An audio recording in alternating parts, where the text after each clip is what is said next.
Flipping houses is like maintaining your yard.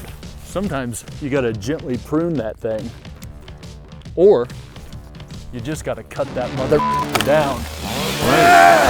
When I first got started in real estate as a house flipper, I did like a lot of people do. I watched a lot of HGTV and read all of the forums out there. And I thought the only way to flip a house is you buy a house that needs work, you do the renovation, and the bigger the renovation you can do, the better. Finally, I reached the peak of my renovation flipping game. I was doing 4, 5, 6 at the same time, and I had put a Facebook post out there asking for a roofer, and a fellow investor had seen it. And we became friends, and we started talking about the flip that he was doing at the time.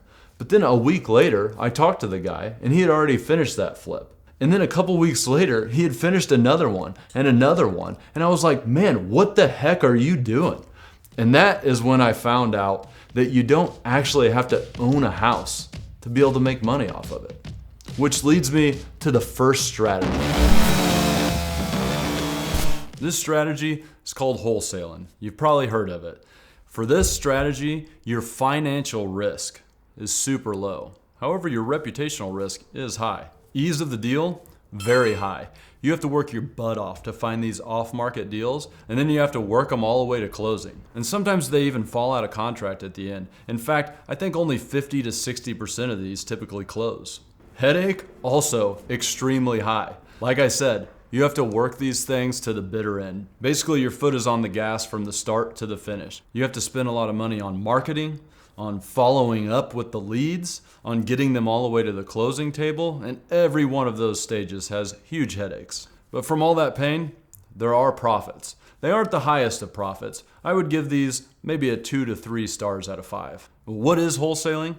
You're not actually buying the property here. You go to person A who wants to sell their house, and you get it under contract for, let's say, $160,000. And then you go to person B, who is a cash buyer, and you sell that house to them for $170,000. But you're not actually selling the house to them. You're selling your place in the contract. So you'll end up getting the difference between the $160,000 and $170,000 at closing. So you'll make $10,000.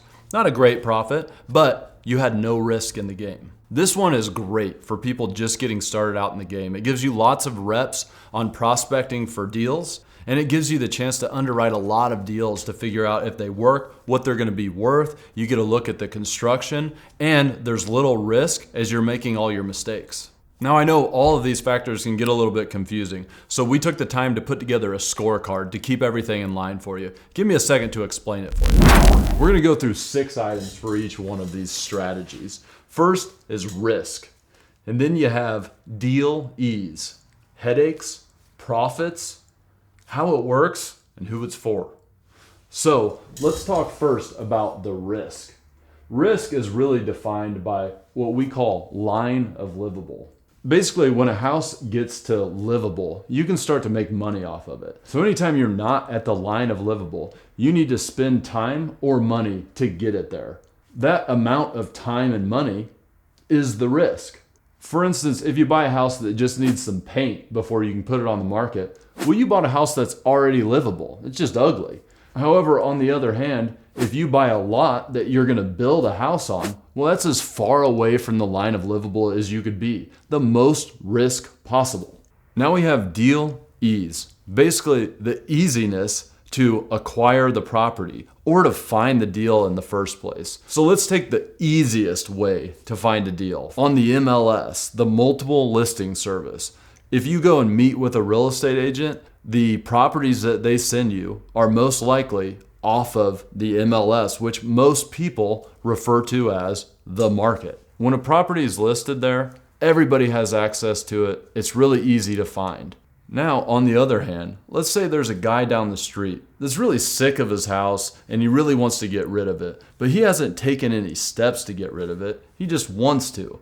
Well, you have to go out and find that person. And sometimes you even have to go door to door to find a person like that. That's a lot of work. The deal ease for that kind of property is very, very low. The other thing to understand about deal ease is, let's take those 2 examples. With the property that's listed on the MLS, the market is huge. Everybody has access to that. Therefore, they're going to be going for the highest price possible because you're going to be competing against everybody else. In the second example, the door knocking example, well, the market's very small. You're a market of one. And so the deal is whatever you and that gentleman agree is the right price. Generally, when the deal ease is low like that, you'll get the best deals. Why? Because when the market is big, you have a lot of other people to pay. For instance, the real estate agent who has to pay the listing services, who has to pay this person and that person. Whereas when it's the door knocking example, it's just you and that one person. Headache is pretty simple. How much of your bandwidth does this type of project take? Are you having to live and breathe it all day, every day? Has it become basically your day job? Or is it a fairly passive event?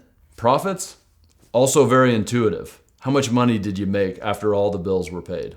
And then how it works and who it's for. Now what I'm going to do is I'm going to start with some flipping strategies that I know you guys know to give you a baseline on which to compare the rest of the strategies. Now for the gut job, or a regular sized renovation. This is the one that people generally see on TV. This is what most people think of when they're thinking about flipping houses. The risk here is pretty high. You're buying a house that you really don't know what's inside of those walls. There's lots of variable when you get into the construction. And so really as you're setting your budgets, you can only take the most educated guess possible, and you have to set aside a financial contingency to deal with the inevitable problems that will come up. Deal ease is somewhere right in the middle. The market is made smaller because a lot of people are afraid to do these types of renovations. However, most people that do get into the flipping game are learning how to do this and will take a risk on it. Headache? Well, have you ever dealt with managing contractors on a renovation? 5 stars. Biggest headache there is. But that's why we made this channel, to teach you how to deal with those things. Profits? Well, all those headaches will pay off. This is generally the highest profits that you can get in a house flip because you're really going to force equity through that renovation. That is if you do it right, of course. How it works? You find a house either on or off market. Hopefully you have found it under value. You do a renovation or you gut the entire house. You force equity into it through that renovation, and then you sell it or rent it on the open market. This strategy is basically for anybody who wants to be in the real estate game. Whether that's going to be the main strategy for you or not, you need to be confident enough to take down a renovation when they come your way. Now, after you've learned quite a bit about construction, you might want to up your game and move to the gut job's big brother, the additions. The risk here is just a little bit more than the gut job, as it's slightly further from the line of livable. Deal ease is even higher on this one, meaning it's easier to find a deal because you can take a house that's at market value now and you're going to increase the value of that property by adding extra square footage. So you don't need to be as concerned about getting a great deal on the front end. Of course, every little bit helps. Headache? Actually less than the gut job. Because you'll be building new, you don't have to deal with the surprises that might come up inside of the walls that you can't see. You basically get to start fresh. Profits here are variable depending on the area that you're in. You see, in certain markets, the price per square foot that a house will sell for is a bigger spread away from the cost per square foot to build. And in those types of markets, you'll get huge profits off of deals like this. In markets where houses sell for a smaller price per square foot, they'll be very tight deals for you. This one is for people who are a little bit more advanced in managing contractors because likely it won't just be an addition. You'll be doing a gut job or a renovation with the addition. It's pretty easy to understand those types of flipping strategies. But as things start to shift a little bit, I think it's important that you understand the value addition equation. You acquire at a certain price. That's your baseline value, plus the value that you inject into the property. That equals the value on the back end when you sell or refinance. That's where you realize your profits. Now, if you didn't do anything to inject value into the property, obviously you have a break even or a loser deal. Now let's talk about the acquiring of the property. Very specifically, this is acquiring interest in the property. It doesn't necessarily mean you've bought it and you own it in your name. Take the wholesale example. You have acquired interest in that property by getting your name on the contract that you'll then sell. Injecting value could be a lot of different things. In the examples that we've already talked about, for instance, the renovation. Obviously, you are doing work on the house that is going to make the house more valuable when you're done. However, there's lots of different ways to inject value. In fact, sometimes injecting value just means getting a great acquisition price.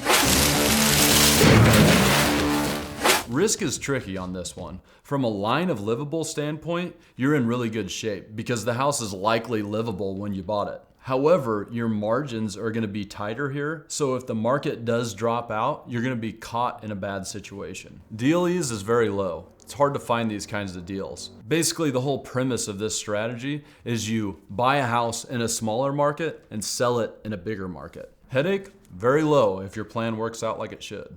Profits. As I mentioned before, the margins are going to be tighter on this. This is an arbitrage deal. Here's how it works. You're going to find a deal, usually off market, where the market is much smaller, and you're going to get a deal that's slightly undervalued. At that point, you might do a little bit of work to it. Not really work, more like cleaning it up, freshen it up, give it a little bit of curb appeal. You'll be spending less than $5,000 on this cleanup job. And then you put it on the biggest market you can find, like Zillow or the multiple listing service. This works for everybody. The tough part is finding deals that work in this strategy. Now with this next strategy, you don't even have to get boots on the ground to make your profits.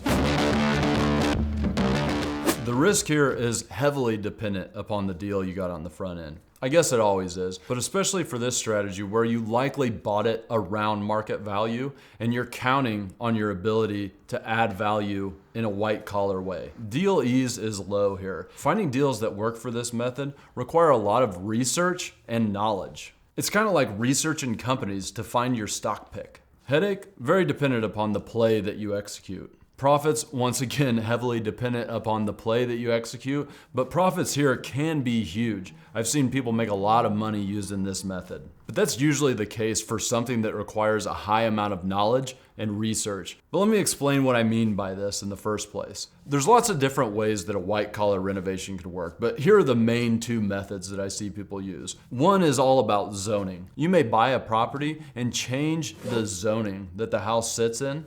You'll have to go through a review board with the city and so on and so forth, but changing that zoning could make the property worth much more. And the second thing I see people do is all about the rent. Maybe the house is rented, but the tenants aren't paying, and so they get the tenants to either start paying, or they get tenants in there that do pay, or they raise rent in some other way, and this effectively increases the value of the property. And this one's for anybody who has the knowledge and doesn't feel like leaving their desk. The next one I think you'll all understand intuitively by the name: lipstick on a pig.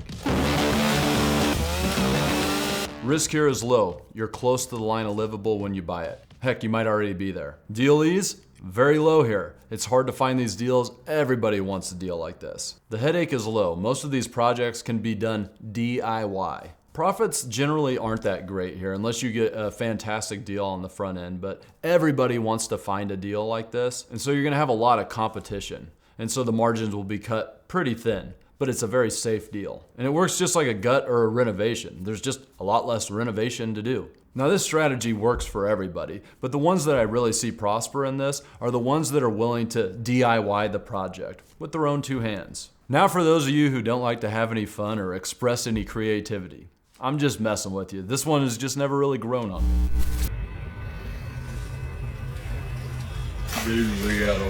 Risk? Well, if we're talking about the line of livable, this is as far away from that line as you can be. And that's why when the market crashes, you see a lot of new build developments that are just stopped. Deal ease? Well, I really can't say because this is not my game, but I see a lot of lots that are for sale at pretty decent prices. And they don't really need to be that great of prices because all of your equity is added by the build itself. Headache, I do believe, is not very high here. The great thing about new builds is you can be very systematic. You can basically have your process and repeat it over and over and over and over and over and over. Profits, very consistent is what I would say here. How it works. If you don't know, look it up.